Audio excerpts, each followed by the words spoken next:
All right, everybody. Good afternoon, good morning, and even possibly good evening, depending on where you're checking in with us. My name is Eugene Loy. I am from Event Promotion Systems, and I am joined today by Mr. Gary Bradshaw from AttendStar. First and foremost, thank you everybody for taking the time to go through and fill out the survey. As promised, today's webinar, we're going to go through the questions that were asked. Gary and I have gone through, we've looked at the questions, we've already done a bunch of pre-gaming. We're looking forward to presenting some tremendous content, some actionable content, as we promised on the survey, to everybody on the call today. So please make sure that you stick around for the entire call. Again, if you can use the chat box, the message box to write in your question, we're going to make this as interactive as possible. I've got Gary on the line. So again, for those people that don't know me, my name is Eugene Loy. I am based out of Rochester, New York. I work for a company called Event Promotion Systems. I work extensively with Gary and AttendStar on the ticketing side of the house for both the civilian and U.S. military shows. We've been working together for a couple of years. We're always talking about ticketing and marketing and advertising. We're going to use the questions that you submitted today to go through and really frame the presentation and go through your questions. Gary has some amazing feedback and insight, plus some additional information that we've made for the presentation today. So, welcome, Gary. Thanks for being here today. I know that people are really excited about this. And with that being said, Gary, are you there? Can you hear us? I am here. Hi, Eugene. How are you doing? I am well, thank you. I appreciate you taking the time to do this with everybody today.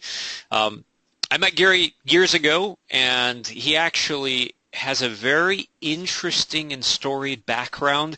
I talked to Gary about this, and let's use the chat box. How many people are familiar, just do me a favor, write in the chat box, the question box there, how many people are familiar with Gary's background? Let us know in the chat box, because what I'm going to do is I'll do a real quick intro. But Gary's told me about it before. I'm constantly interested by it. He started AttendStar because of the passion that he has for event promotion. And one of the things that I learned, Gary tends to be a pretty humble guy, and I like that. But back in the 80s, it's one of those things where he actually promoted 500 Amy Grant concerts with his personal money. And his personal money was on the line for each and every event. So 500 concerts that Gary went through and promoted. He made a lot of money and lost a lot of money. He said at the time that someday he wanted to start a ticketing company that offers something more, and that someday is here in the form of AttendStar. But part and parcel of that, Gary, is like, I've got a couple of questions. How did you get involved with Amy Grant? 500, promoting 500 concerts. Can you tell us just briefly a little bit of background, kind of as a personal story? I got interested in concert promotion while I was in college, actually. And in the late 70s, Amy Grant was just starting. Probably only could draw 50 people to a show. And I had an idea for national event promotion where people could learn better about doing events because they did them all the time. The thing that I saw from our local college promoting was that every event had a different recipe, and it was a constant learning process. But usually people don't promote enough events to learn. So I had this idea that a company could be started to promote national events for an artist. And so at the time, I looked around for artists that not many people knew about, and I contacted 8 or 9 artist managers and proposed the idea to them. And the only one that replied was actually Amy Grant's manager. And his comment was, "I don't know what you want to do with us because hardly anybody's heard of her." And then my response was, "That's absolutely perfect. I like it that way because we can build from the ground up." And so that's how we literally got into it, from a paper I actually wrote in college. And it was very fascinating because I got to do event after event after event and tour after tour after tour. So, I got to learn from each event. And the fact that we had the same artist, the learning process was even enhanced by that. And like I say, I've lost a lot of money in events. I mean, more than I probably millions, but I've made millions. Unfortunately, in the end, I probably made $100,000 a year, so I wasn't that rich doing it. But I loved it, and so that's what I did, and that's how come Attend-Star got started, because it was that time in my life where I thought I want to do something to get to the root cause of successful events for lots of other events out there, and that's it. Excellent. So on that, your kind of the journey of these 500 concerts and promoting and the whole, the adventures with Amy Grant, shall we say, out of all of that, do you have one thing that's kind of your biggest takeaway? So to your point, you spent millions of dollars, you made millions of dollars, you led a pretty decent life. But what was your biggest takeaway? So if somebody said, Gary, you promoted, 500 Grammy-winning, Amy Grant was a Grammy winner. You promoted 500 of her concerts. What's your one biggest takeaway that you think would be applicable to everybody on the call today? The fact that if an artist draws less than 1,000 people, it takes a lot of work. The thing interesting about the Amy Grant experience was in the early days when I couldn't get 100 people or 200 people or 500 people or 800 people to an event, it took so much work I was completely exhausted.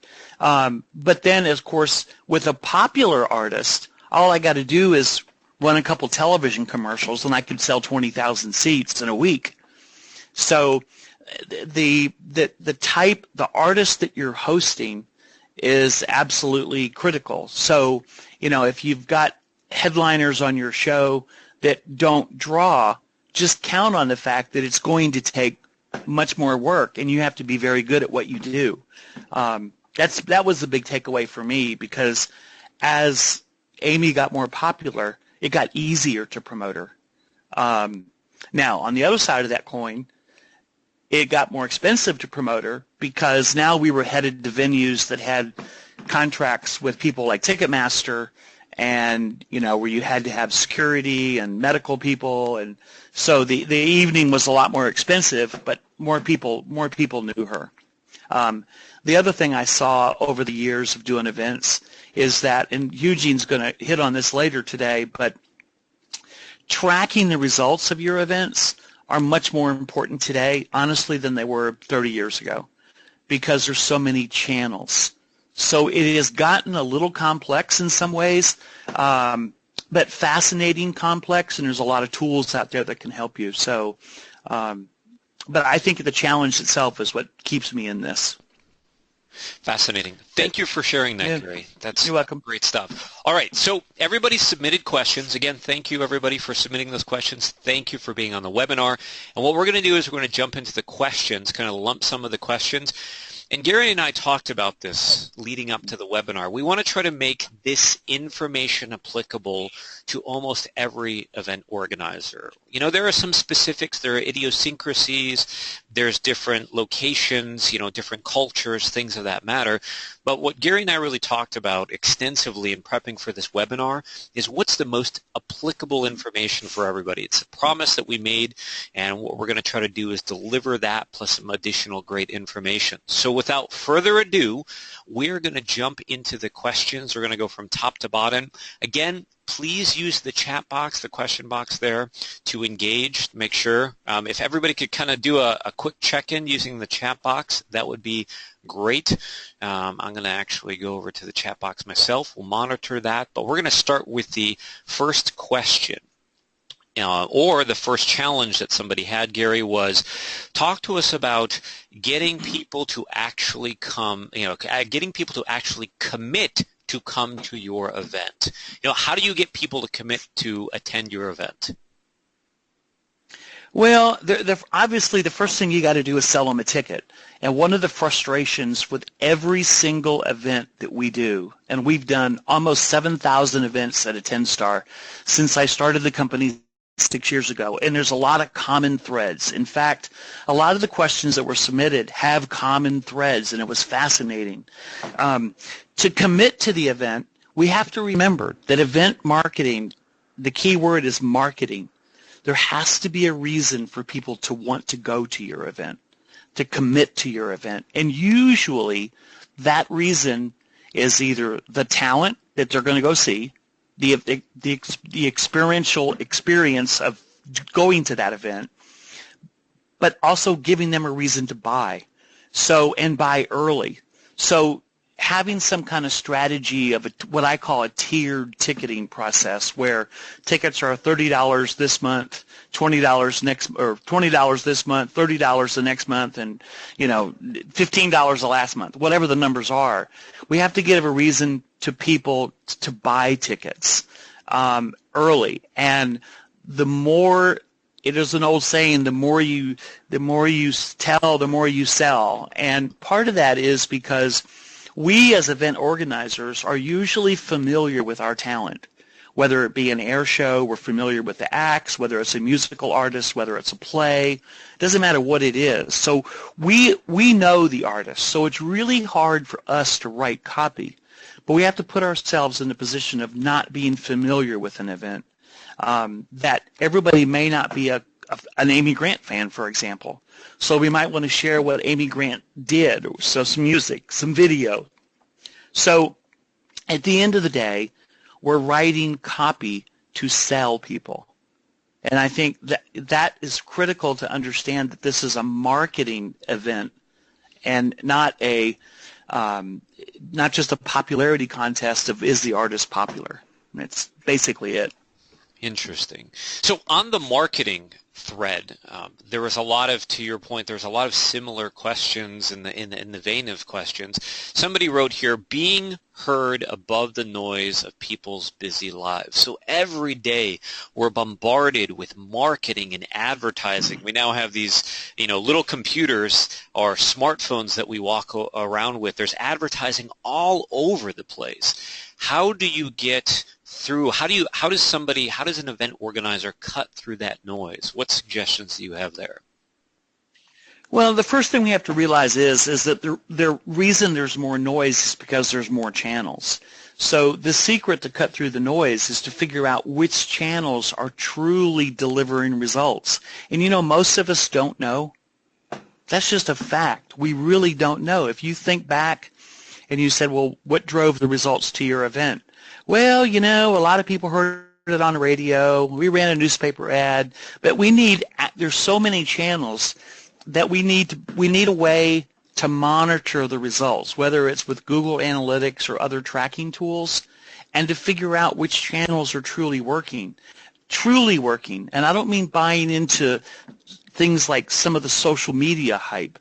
We hear social media, but the evidence doesn't really bear out that social media is that necessarily effective for all events.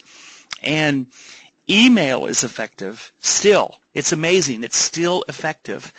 And so trying to reduce it seems like there's a lot of noise because there are a lot of channels. I know back in the 80s there wasn't a lot of noise. I mean, we used email and we used newspaper and we used radio. That was it. That was we didn't have a lot of that noise. But the amazing thing is that collecting email addresses, and Eugene, by the way, is a master at this, is collecting email addresses is still the best thing you can do, because you can re-engage the customer and it's almost free. I mean, MailChimp will let you store 2,500 emails for free. So, and the average person buys 3 tickets. So if you have 1,000 emails, you're talking 3,000 tickets. So putting emphasis on email, and Eugene's going to talk about this later. He's used email alone to generate massive, $60,000, $70,000 worth of ticket sales in 3 days. So it's massive. Just email, I believe. And so I would say start with email. Okay. I appreciate those kind words, Gary. The next question, and you talked about this, so this gets even more interesting, is this individual wrote, finding the right mix of media to get the highest saturation of impressions that lead to a response. Social media is cheap, but one click through per 10,000 impressions is not impressive. What's the best approach for spreading around an always too thin marketing budget to get the most bang for buck? This includes getting the ticket sold once you've gotten a prospect to your website, removal of barriers to entry, incentives to act immediately rather than delay. So Gary had mentioned the idea of email marketing. And I know that one of the things, if you jump over to the screen, a project that Gary and I worked on was the Wings over South Texas. If you look at the screen, just let us know in the chat box that you're still with us. You can see it A-OK. But what you see here is what Gary was talking about, this landing page concept, where you give somebody an incentivized offer to give up their first name and email address. Now, when you see something like this, and runs into it all the time, people are apprehensive. Well, I don't want to put my first name and email address, because we all know that we've put our email address and first name into something, and then what ends up happening? Well, you get spammed with information. So there is a bit of an art and a science to engaging people, but what Gary talked about, clients have used this landing page concept, regardless of the type of the event, to drive millions of dollars of revenue. There are clients out there that have generated $100,000 of ticket sales to their event. They are not-for-profit 501c3 organizations, $100,000 of net revenue in as little as 6 hours, because of using something as simple as a landing page like this. So if you look on the screen, there's a lot to the science behind it. Gary talked about it for the effectiveness of various channels. We also have more information on the effectiveness of various channels. But the whole idea of having what we call an insider concept, or it's free to sign up. You give them first dibs on the best ticket prices, and it goes out to insiders first. We use this with the U.S. Navy, the U.S. Air Force. We use it with civilian air shows, beer festivals, ethnic events, whatever it might be. Think about what you're seeing on the screen. You might say, well, this might work for an air show. Very quickly, we've taken this we actually got this from the dating industry. There's a gentleman by the name of Eben Pagan. Gary and I have been talking about it for years, but using something as simple as this, collecting a first name and email address, has resulted in millions of dollars of ticket sales, including millions of dollars of ticket sales to free events. So take a look at that. Gary talked about it. We want to kind of share this. Gary did the ticketing for the Wings over South Texas Air Show. This is what we used. Very counterintuitive, but it worked really well. Again, think, what can you do to incentivize an offer and use something like this on your homepage? Gary, anything else on the Wings over South Texas? You were good enough to talk about email marketing. No, the reason it's important, this goes hand in hand. The question had to do with how do you find the best channels. But again, remember that the best channels are worthless if your landing pages are worthless. So even if you decide that I'm going to use social media or I'm going to use email, we have to always go back to the fact. The question had to do with which channels are best, how to figuring it out. It's not just, in marketing, it's not just the channel. It's the messaging, and it's the sales, it's the salesiness, if you would, of the ticket sales page. Again, there has to be a reason for people to buy tickets early, and there has to be a reason for them want to spend their money on your event. So in the event description and the frequently asked questions section of your event page, try to answer every conceivable question people have. The reason is, and Eugene knows this and taught me this well, is that if they go to your ticket sales page and you don't answer their question and you don't sell them, they're going to leave. Likewise, he also taught me that if the ticket sales page has too many other distractions on it, they're going to click around, and people tend to wander off of pages as they surf the net. So even though it's an event and people love your event, they still have to be sold on it. And I can't emphasize that enough. And a lot of that I learned over the years from Eugene, because I figured, well, everybody wants to see the Blue Angels, or everybody wants to see XYZ artists because they're so good. Well, the fact is not everybody did want to see them. Yep. So that's it. Okay, and on the social media thing, I will quickly sprinkle into that. One of the things that you should use social media for, and hardly anybody is talking about this, some of the savviest marketers I know, they use social media to generate leads. They don't try to sell tickets on social media, and we're going to kind of expand on that, what Gary was talking about. So stay tuned for some insight into social media. But if you're going to use social media, two things that I can tell you is, one, boost every single post that's out there. You know, the social media is free, but you need to look into boosting posts, pay to play. Gary talked about the importance of tracking, and then use social media to build your email list. So with that said, and rolling into the next question, the person here writes, trying to work with an FM radio station. They are extremely difficult to work with. If you do concerts in a given area, you need to build a network of churches and youth pastors and build that around a social media presence. So Gary, can you talk about working with radio stations, because you have a lot of experience with that? We do, and radio stations are kind of finicky in different markets, and they're finicky because the problem with relying on radio is that radio stations like to promote first their own events. So if there's a radio station in a market and they're doing their own event, they don't want to sell you advertising in some cases to an event that conflicts with theirs, generally meaning 3 to 4 weeks either side of your event. They'd rather stay away from it. The other thing is, if you're dealing with nonprofit radio, it's even more challenging because many nonprofit chains have a 2 commercial per hour policy. So if a bigger event that yours comes into play, they'll literally buy all the available inventory, so your radio station will not have any inventory. And this is really more common in the Christian music place than it is in the non-Christian music space, where most rock and roll stations and country stations are all commercial, but a lot of Christian music stations are non-commercial. So the gentleman is right. I mean, building your network of churches, otherwise known as a list of youth pastors and pastors, is definitely very, very important. And those can be done by opt-ins on your tickets pages as well as your website.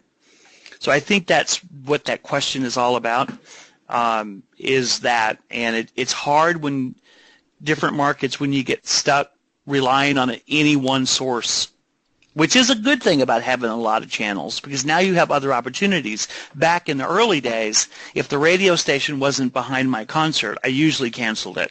Now you don't have to do that. I think that covered that one. Yeah, excellent. And interestingly enough, it rolls into the next one quite nicely, because the person writes, finding ways beyond the usual methods on air, Facebook post, newspaper ads, flyers, etc. So, going beyond the usual channels that are out there, or the channels that we think we have to use, do you have any other insight as to, what are the other opportunities that we should be taking advantage of as event organizers? Well, some of them are really interesting. That's a good, interesting question, actually, because one of the couple of things people don't think about is, A, passing out flyers at another similar event on the way out the door if it's an inside event. Now, you want to get permission from the event organizer, but usually if they let you do it, then you let them do it at your event. You all can work together. Generally, we find it very interesting in both music and air shows, by genre, whether it's country, rock, or Christian, or air shows. People that go to events really go to events.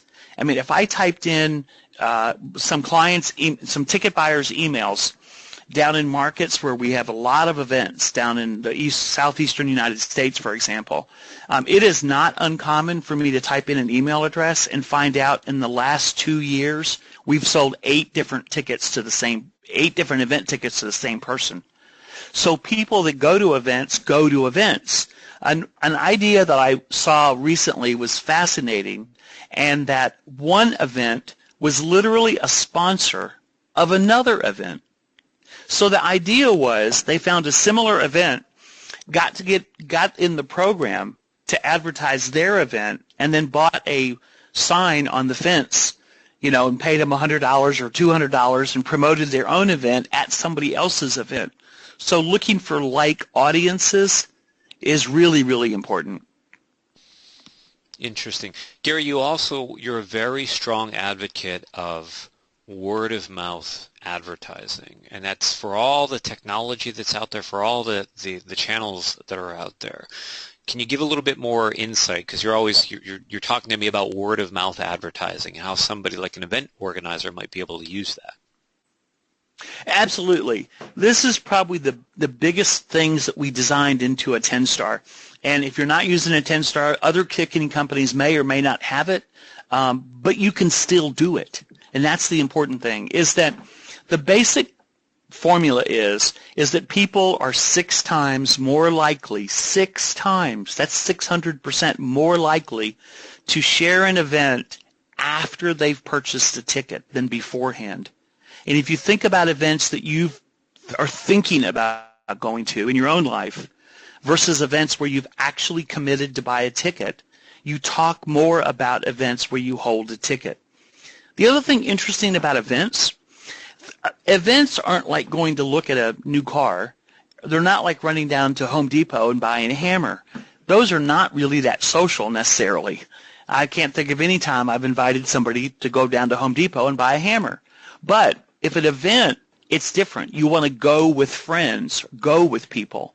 So the word of mouth is the most effective because there is so much noise in the marketplace that the public is tuning out.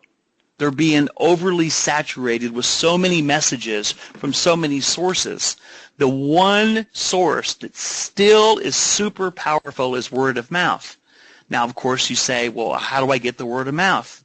Well, I hate to sound like a broken record, but you got to give people a reason to buy the ticket early.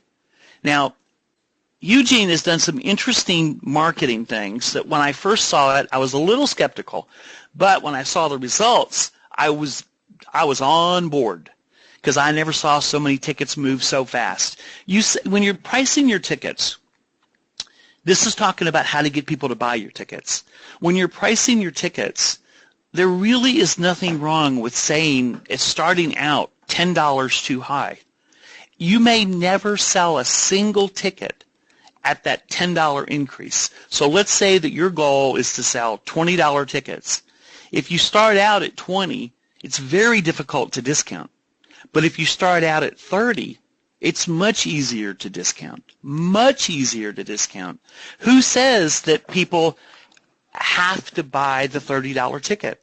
We've actually had events where ticket prices were $40 and not one single $40 ticket was ever sold. It's amazing.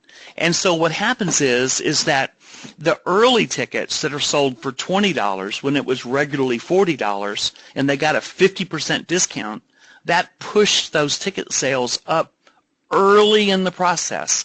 It has to be early for word of mouth to be magical. The beauty of ticket discounting, and you say, well, I don't want to discount my tickets. Well, again, raise it $10, then discount. There's nothing really wrong with that. The other thing about it is that when you sell your tickets early and the word of mouth starts happening, you may have the opportunity to stop spending advertising as you get closer to your event. And we used to do this a lot with Amy Grant. We would have tickets on sale. I would look at what I called the velocity, how fast tickets are selling. So, and the acceleration factor, what's the increase in ticket sales this week over last week? If I saw 3 weeks where there was a 20% increase over the week before and I was 6 weeks out, I usually would stop the advertising to the event because the event is on a roller coaster. At this point, it's just going to go till there's no more momentum, and usually it will sell out. So there's a lot of reasons you say, well, I don't have the budget if I lower my ticket price, but the lowered ticket price will help you sell early, and then the word of mouth kicks in, which is the best advertising for events. And to follow up with one more thing from an earlier statement that Eugene was talking about, I just thought of this because getting people to buy early. I did a test for a customer's event where I bought and paid for Facebook advertising. Yeah, and I paid for it myself from one of my customers, and to do a research project. And the first one was the Facebook ad was going to drive them to the ticket sales page. And the second test, the B test, A/B testing, the B test was driving people to an insider page where they could sign up to get emails. The amazing thing was that I sold literally out of 108 tickets, I sold one ticket as a direct result of the Facebook advertising. Then I had 60 people out of the 108, almost 50%, 60 people sign up for the email list, and then I sold 238 tickets from the email list. The difference was staggering. So again, I mean, there is some interesting logic in trying to capture people's email addresses from social media advertising and then put the sale on the second time. Marketing people, and Eugene can address this better than I can, because I tend to be logistics some, although I'm learning the hard way about marketing, and is that marketers talk about the funnel. People entering your funnel. At the top of the funnel is wide, so you have a big net, and you're trying to move them down the process of buying a ticket.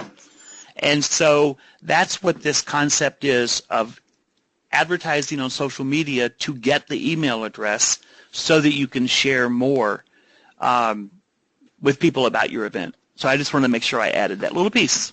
Thanks, Gary. And one takeaway, again, we want to give you kind of actionable marketing intelligence here. Gary talked quickly before we jump into the next question. I really, really want to convey this, so make sure that you're tuning into this important piece of info. Last year I called Gary about an event, and we wanted to go through, this is really important, to Gary's point about going and raising the price of your tickets, which seems to be counterintuitive. The event organizer was reluctant. The event organizer, we convinced them through data to raise the price of their event, the gate price of their event, of which we discounted off of, and Gary talked about that, by 40%. 40%. So the cost to go to the event at the gate price was raised by 40%. Would anybody like to guess what happened with their ticket sales? Because it could kind of go either which way. And Gary, again, was a big catalyst because he had the data with all of the events that he was doing. What ended up happening is they raised the gate price of their event by 40%, 40%, and sold twice as many tickets and generated massive amounts of revenue because they incentivized it through discounts. So what Gary is talking about, that ability to raise ticket price, if you have a board, if you have other people very reluctant, test it and see if it works, but you have to give people a reason to kind of jump off the fence. All right, Gary, we got to speed things up a little bit here. I'm going to jump and I'm going to kind of, we're going to go through the other questions because there's some great questions here. Somebody writes here, probably the biggest issue for us is the variability of hosting marketing, the variability in the host's marketing attentiveness and follow-through. Some places are great at getting people to the events, but some just expect things to happen. It sounds like this is actually a performer that might be doing their own events or like an event promoter. Can you quickly talk about this particular challenge? Yeah, that's a really big. What's interesting about this question is that it is. I know the person that asked the question actually, and he is an artist. He's a comedy group, owns a comedy group, and the interesting thing about his perception is that he gets to see this across 100 events a year. So his challenge is, what he's saying is that some of my people that book me, that's the promoter, the event organizer, they do a really good job and others don't do a good job. And it's interesting. I actually talked with this artist because he's actually one of our clients, and I asked him, what is it? Why is it you think that's the case? And his comment was, well, some of our people think they'll recognize our name of their comedy group, and they'll just show up. And so they'll just say XYZ artist is showing up, and things will just magically happen. And the reality is they never magically happen.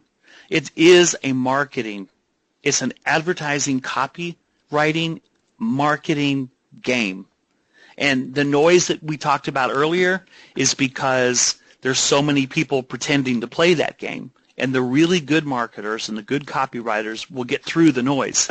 And so he's seeing that a lot of event organizers, and I touched on this a minute ago, they're familiar with the artists that they're wanting to bring in. So their passion, their understanding of that artist is different. I have a client who is a fabulous musician, wanted to promote a famous tenor from Brussels, Belgium, to come to the Detroit area. And he called and said he wanted to invite this tenor to perform, that this guy was one of the world's finest tenors. And he wanted to come to a concert, and he was going to have a dinner, and it was $100 for dinner and to hear this famous tenor. And all the money was going to go to the Rotary Club. And the tenor was donating their time. And my comment to him was, I wouldn't do this event at all. And he was like, why? This guy is amazing. And he was amazing, by the way. I heard the recording. The problem is that nobody knows this person. So my client is passionate because he's a musician. He knows what quality music is. But when I listened to it, I could tell it was good. I wouldn't go because I don't pay for classical music. I hardly ever listen to classical music. So I think we have to be careful as event organizers that we don't fall in love with our talent because of their name, because we see that a lot in our Christian music events, is that people have a higher mission to achieve, and you see that also in nonprofit organizations. They know the quality of their organization is great. They know the musician, the talent is great. But they still have to sell that to the public. And I think this is what this particular person was asking the question, is that the difference he saw from event to event had to do with the level of energy that the event organizer put into the event. He just had a great perspective. Yeah, and Gary, again, great point on that. And with the hundreds of event organizers that we've tried to help out, the one thing and the biggest challenge is, for all the hard work that you put in, making sure that your target market understands and really wants to attend that event. There are so many events that get put on for good causes at churches, fundraisers, whatever it might be. There has to be some intrinsic value to the person attending, and it just can't be because we're raising money for a good cause. The best events, not-for-profit events, focus on making sure their attendees have a good time, and then the secondary benefit is raising money for a good cause. So Gary, to kind of speed things up here, we have about 12 questions left, so we're going to do a bit of a lightning round and then maybe do some open questions here. The next question, you and I talked about this before, it's an interesting one, is how do you target hair loss people without making them feel more self-conscious about their self? Again, a little bit different. This might be somebody that's putting on a seminar. Gary, do you mind if I kind of roll with this one quickie? No, earlier you had some great points that I never thought of because, again, you're a marketing person, and I'm not always, so go with it. Okay, well, I appreciate that. So Gary actually brought this up. He said, the good news is a lot of people suffer from hair loss. It's completely natural. The interesting thing when it comes to marketing is that humans are motivated by two things, greed and fear. And you have to ethically and with a certain level of responsibility kind of balance the two of those. Now, you shouldn't be fear-mongering people to come to your event, but doing something like saying we have a limited number of tickets, is that fear-mongering, or is that being honest, or a concept called scarcity?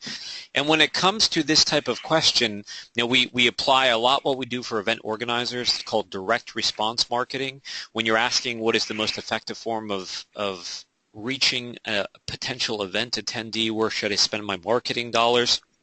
We use something called direct response marketing. And to kind of answer that question there is you do need to acknowledge that people are self-conscious, but you need to be compassionately direct with the target market. And you can say, listen, have you ever felt uncomfortable about your hair loss? And then go through and tell them, it's okay. So have other people, but we have a solution. And we have a proven solution, or we have a clinically tested proven solution for what we're looking for. But the big key, again, is speak to your target market regardless of the type of event, whether it be about hair loss, a Christian concert, an air show, right, a charitable event. You have to speak to the selfish nature of we as humans, greed and fear, but do it ethically and do it a way to get people to take action. So, again, everybody do me a favor, check in. It looks like we're losing some people. We want to make sure as we come down the home stretch here that we're getting good info. If you do have any questions, we're going to do a quick Q&A at the end, so type them in the chat box. With that said, next challenge is getting larger attendance constantly, getting more new visitors to attend. We're a not-for-profit organization, and our events are free to the community. We want people to fall in love with what we do and maybe get involved or discover that we can help them. So, Gary, in 60 seconds or less, what feedback can you give there? Well, first of all, it is harder to get people to free events than it is paid events. You might think that's crazy, but it is true. We do hundreds of free events, and it's harder to get them to go free. So Eugene and I were talking about this earlier. He had a really cool idea, was to make the event free, but then charge for like a VIP table or a VIP ticket. Your strongest contributors will go for that because, we talked about it earlier, and I might not walk 3 blocks for a free event from my house, but if they offered a $15 ticket where I could sit at a table and had a free hot dog and a drink, I'd probably go do that. And I know it's lazy, but that is the way I am. And that gives a budget to do something else on the talent side to want to encourage people to show up. And I just think people, if they're in love with your organization, they're going to pay to go. But that's all I thought that was a great idea, Eugene, is offer premium tickets for a free event. Air shows do that all the time. Yeah, absolutely, and that's the thing of the balancing the free. We try to work with all clients. If you get somebody to spend their hard-earned money to attend your event, and you even make the transition from free events, and I volunteered a ton of time to free events with the not-for-profit work we do. The events that charge for people to attend, the 501c3 not-for-profit events versus the free events, almost every time the attendance is massive for the paid events compared to the free events, regardless of what's going on. So it also purports you going through and giving good value. We don't want to just charge people, but if you can get them to pay to attend your event, that's the easiest way to get them to attend your event. Seems counterintuitive, but it works out. All right. In here it says, getting people to sign up in a timely manner. Everyone tends to wait until the last minute. It's not always wise, but they do. So people waiting the last minute to decide to attend the event, we kind of touched on that briefly. But Gary, you talked about discounting before. Can you kind of quickly talk about the discounting model to get people to buy tickets early and commit to coming to an event? Well, by now, all of you on the call are seeing the common threads here. They're asked different ways, but the common thread is how to get people to buy tickets early.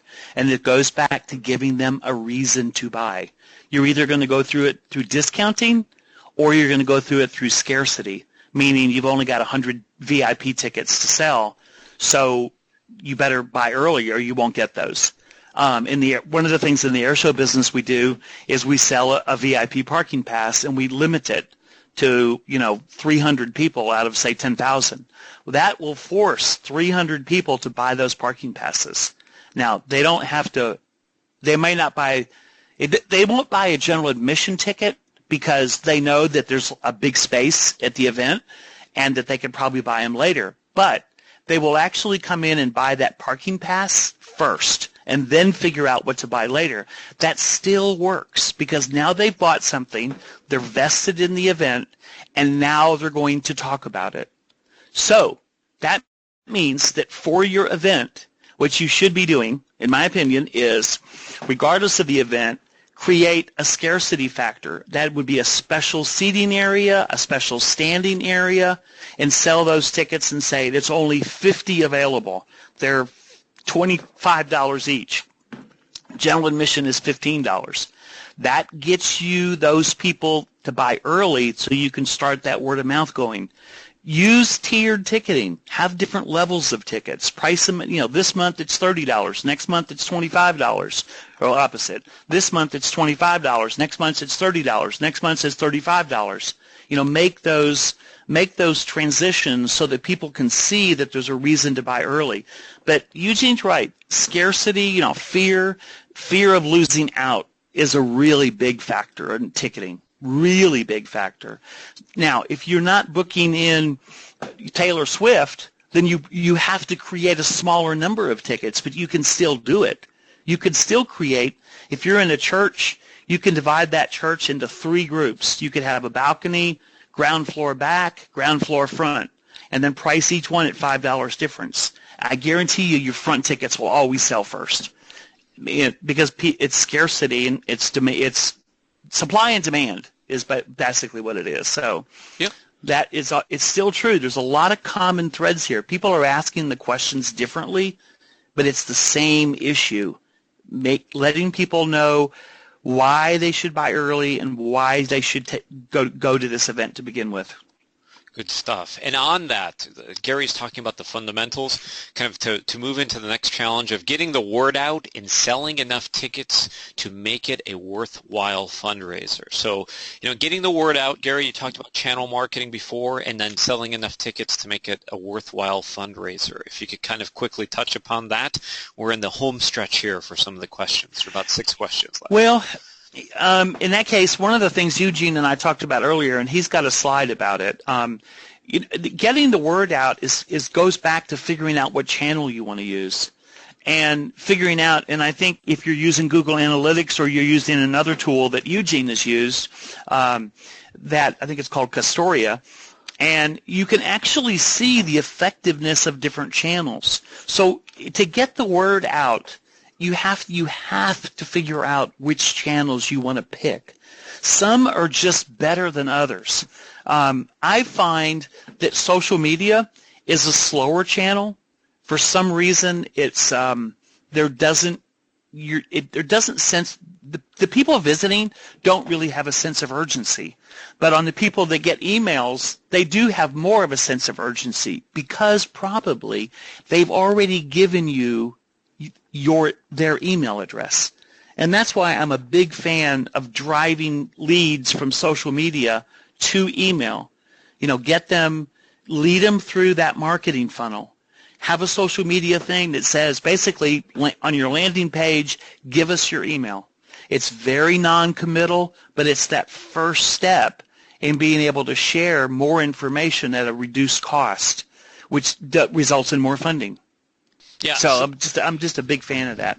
And what Gary was talking about, Castora, if you go to Castora.com, I'm going to make this very quick as we get into the last 10 minutes here. And we are going to do some Q&A. If you want to submit questions, we'll spend a little time over kind of as a bonus round past the hour, so stay tuned. But this is really important, so make sure that you're paying attention to this because I'm going to give you something that is mind-blowing to most of our clients. So Castora, you can go to Castora.com. They collect all sorts of information. The 40,000-foot view is that Kastora has analyzed over 500 million online shoppers and over 100 billion, that's 100 billion with a B, in e-commerce revenue across over 200 U.S.-based online retailers. So there's a ton of data there.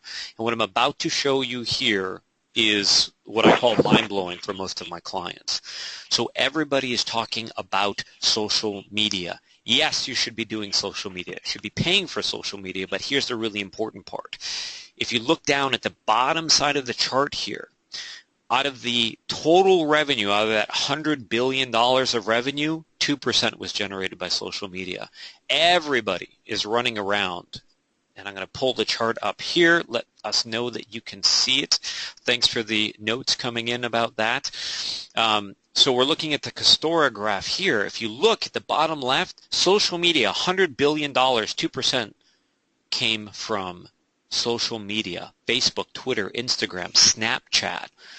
We're not saying you shouldn't be doing social media, but if you do what Gary is talking about, we have 100% attention for this, Gary. Well done. If you do what Gary is talking about, but counterintuitive, generate a lead off of social media as opposed to trying to go directly for the sale, and Gary gave the example of the massive differences.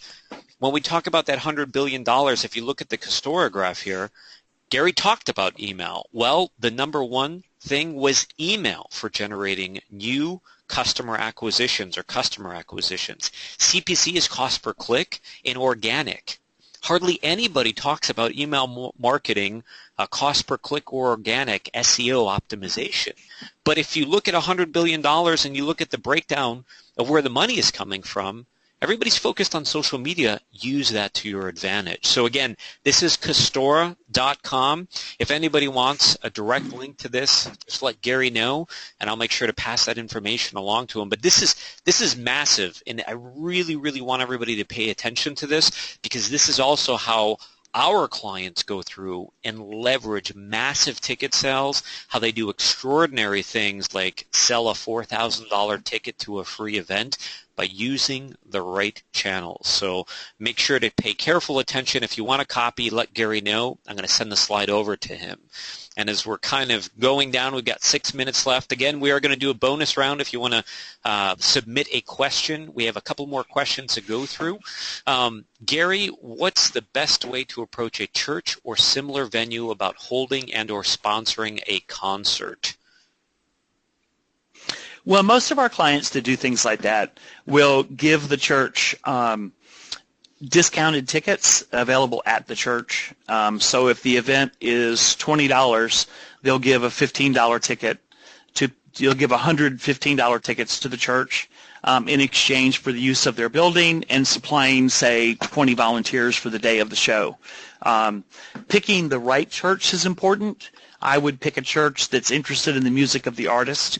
There are certain denominations that like certain styles of music, and there are certain denominations that like different styles of music.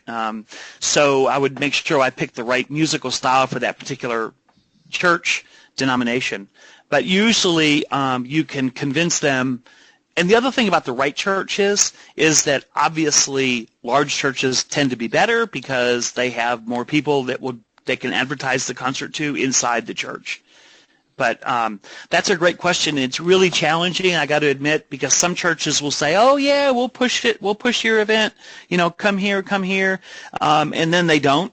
They don't even bother to announce it on Sundays, and so that can be kind of disheartening at times. So you have to make sure that you're there. Go visit the church every Sunday for 4 weeks before your event, and tell the pastor and the music arts person that you're going to be there. But that's a challenge, though. Yeah. As we kind of close things down, kind of give you some incentive to stick around, we're to the last couple of questions. Thank you, everybody, again, for attending today. Let us know in the chat box that you're getting good information, or if you want to see more of these webinars in the future, if Gary can go through. So do us a favor, type in the chat box. I do have something. I'm going to kind of sneak it out to everybody. If you stick around, we're going to show you, if you're a 501c3, how to potentially get up to $10,000 a month of free advertising from Google. So stick around for a few more minutes. And we really have some great information for you, but I want to make sure to get everybody's challenges. So awareness and getting people to come to the event, Gary. Anything else that you want to kind of go through and pass along, kind of the one thing if people were paying attention to that? I would say go to the bookstore and buy a book on copywriting. The copy that you write on your ticket sales page is critical. That's it. Copywriting. That's the one thing. All right. So on Gary's copywriting, and I'm kind of doing this live without net, going into this. One of the, if Gary can kind of attest to this, if you want a really great book on copywriting, I'm going to share it on the screen here in a moment. So make sure to focus on the screen. I'm going to give you a recommendation that you can go get and download on Kindle right now.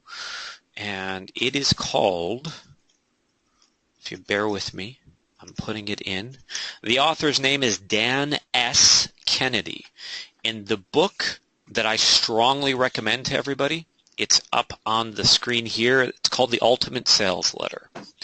The Ultimate Sales Letter has helped our clients and Gary's clients sell millions of dollars. There's a step-by-step process. You don't need to be an expert copywriter, but what's happened is the author, Mr. Kennedy, has given his system that he has used to sell millions and billions of dollars of everything you can possibly imagine, including events.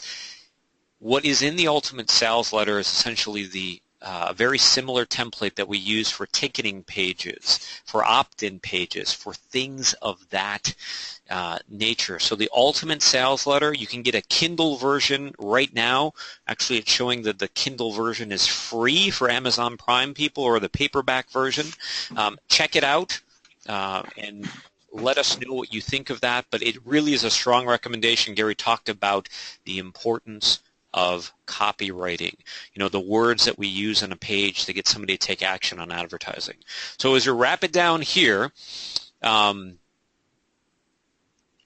make sure to get these last few questions in before our hour is up, and again, we are going to be doing some bonus information. My biggest problem before the promotion is, and that is finding a venue to host my event. Being a radio station, we don't have many problems with promotions, except maybe people not buying tickets until the last minute. So any advice on that, Gary, on helping people to find a good venue from your Amy Grant adventures to go through?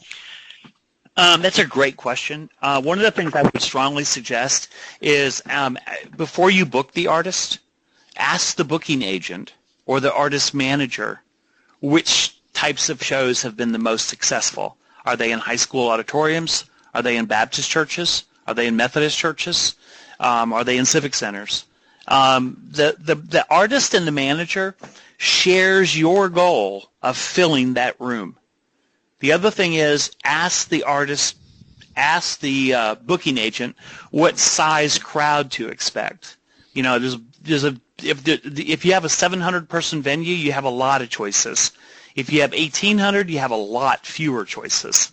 So don't be afraid to reach out to the artist management as well as the booking agent and ask those questions. The other big factor in what size venue do you need, if it's a music event, are the local radio stations even playing their music? We have a lot of people that promote very popular artists, but the local station in the market only plays a certain style of music. The local, say, Christian station, they play certain style. It could be Southern gospel, and then they bring in a contemporary Christian artist that's rock and roll. If the radio station doesn't play the music, then I probably wouldn't promote the show. Pick another market. Yeah, Gary brings up a great point as we kind of roll into the last challenge. And again, I'm going to give you this information.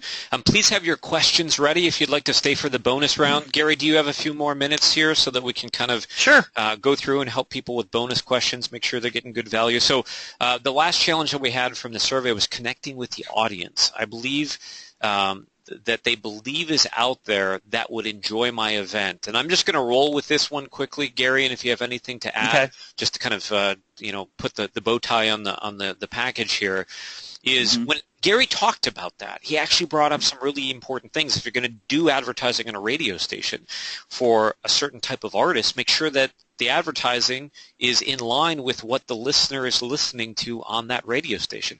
When it comes to connecting with your audience, there's a gentleman who is a famous copywriter. His name is Robert Collier. He wrote the Robert Collier letter writing book.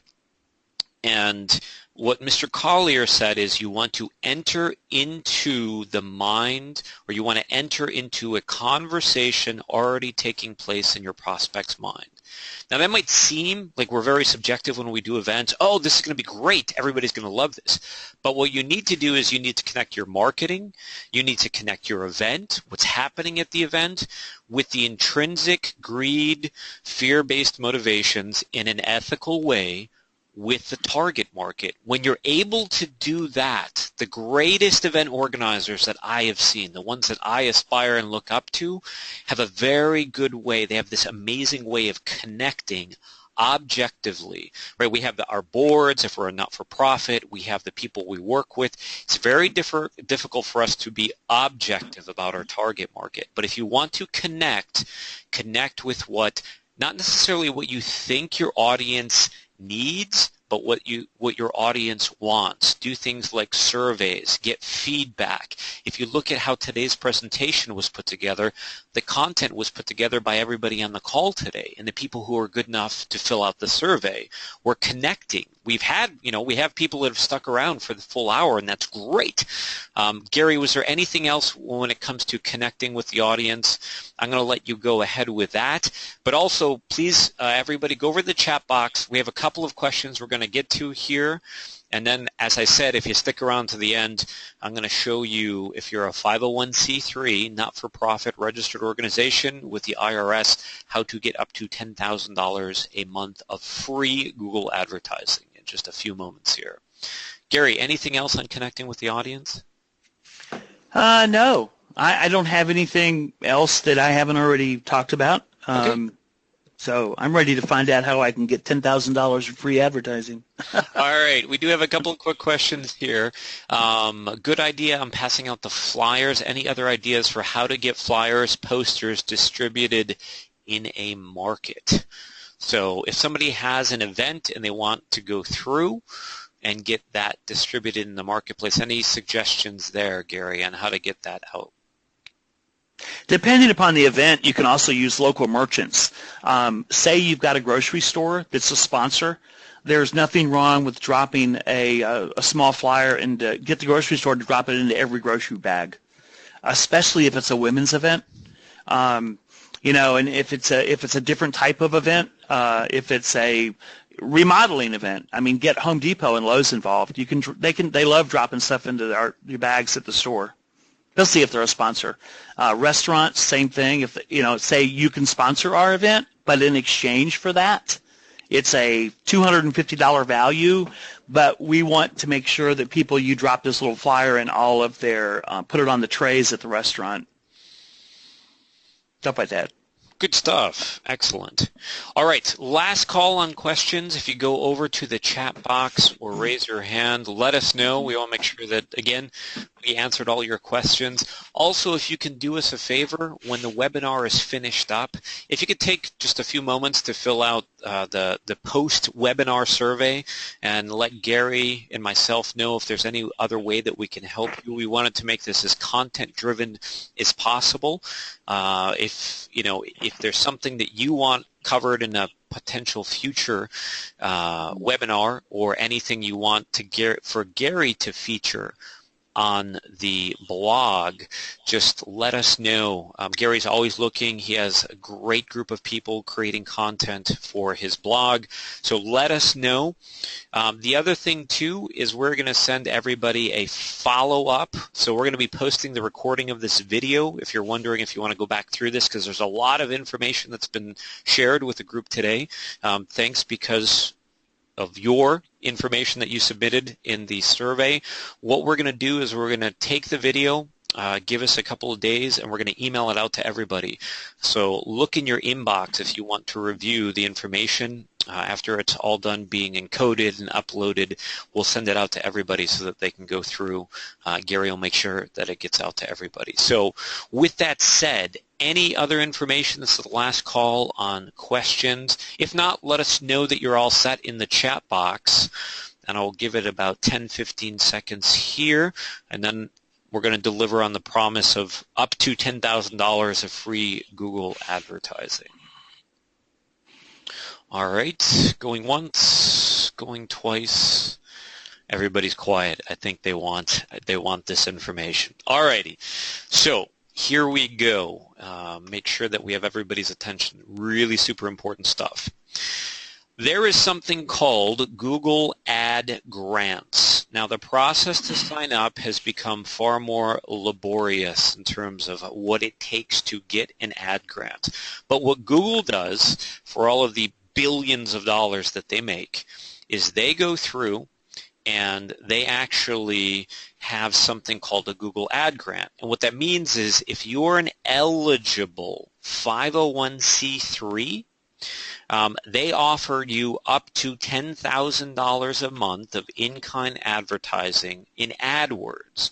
And what that means is when somebody types in the name of your event or the type of your event, Google will give you up to $10,000 a month. I believe it's $328 or $329 a day. Again, there's a process that you need to go through and fill out in order to see if they will even give you ad grants, but we have been using ad grants with some of our clients, and they have literally received tens of thousands of dollars of free advertising from Google. And you can go to google.com/grants, or you type in Google Ad Grant in the Google search engine, and you can see here Google Ad Grants. You are going to need information about your organization, your EIN number, your federal ID number. You need to make sure that you are a 501c3. We tried to help an organization the other week that was registered as a 501c4. But you need to make sure that you have the proper filing with the Internal Revenue Service and be a registered not-for-profit, which is a 501c3 organization. We've done this for our clients, very large clients that have been able to take advantage of this. Again, Google Ad Grants. I want to make sure that we're giving you good info on this call. If you do have questions, they have great support staff where you can go and actually get more information about it. But to give you an example, you just go, you type something into Google, and when I say an ad grant, you go through and let's say, Gary, give me a search term to look up for an event. For an event? Yeah, we're going to... Oh, like a certain, like a good and bad. You could type in an air show name and see which ones come up and where they are. Okay. So I'm going to type in air show. And right now, there's nobody bidding on air show. As we kind of look through, look through these here. So we're kind of looking. We don't see anything. I know that if I go through, if I type in Christian concert, there's nobody bidding there. So there's some opportunity if you're a Christian concert to end up on top of Google. And it's one of those things where if you apply for the ad grant, take advantage. Any questions on the ad grant and how to apply for it? Again, you need to be a 501c3. We will make sure that we're giving you good values on these calls. If there's no other questions that are left, Gary, thank you so much for taking the time today. Thank you for everybody that's stuck around for the entire presentation. Again, look to your email for a video follow-up if you're interested in the information. We sincerely appreciate you taking the time to fill out the survey and be on today's call. Let us know also how the information worked out for you. If you're able to implement this information, let Gary know. Make sure that when you're using a 10-star to sell your tickets and some of the concepts that Gary talked about, Gary is always there to help out his clients. He is very generous with his time. Case in point, today's webinar. So let Gary know if this is something that you find valuable, you'd like to see more of these in the future. And last but not least, if you could fill out the survey at the end of this and just let us know. We're always looking to improve the information that Gary is getting out to all of the people on his email list and his Attend-Star customers. So Gary, I'm going to let you finish it up. If you want anything else that you want to add, please go ahead, and thank you again for taking the time to kind of go through everybody's challenges and giving them solutions. Well, thank you, Eugene, for everything. And as a ticketing company, the clients that I really enjoy working with the most are the ones that call me a lot, because that means you're engaged with your event, and that means that I should pay more attention to you. So don't be afraid to call me. That's what I'm here for. Thank you all. All right, Gary, thank you so much. Thank you, everybody, for being on the call. And here is wishing everybody a profitable 2017. Take care. Bye, y'all.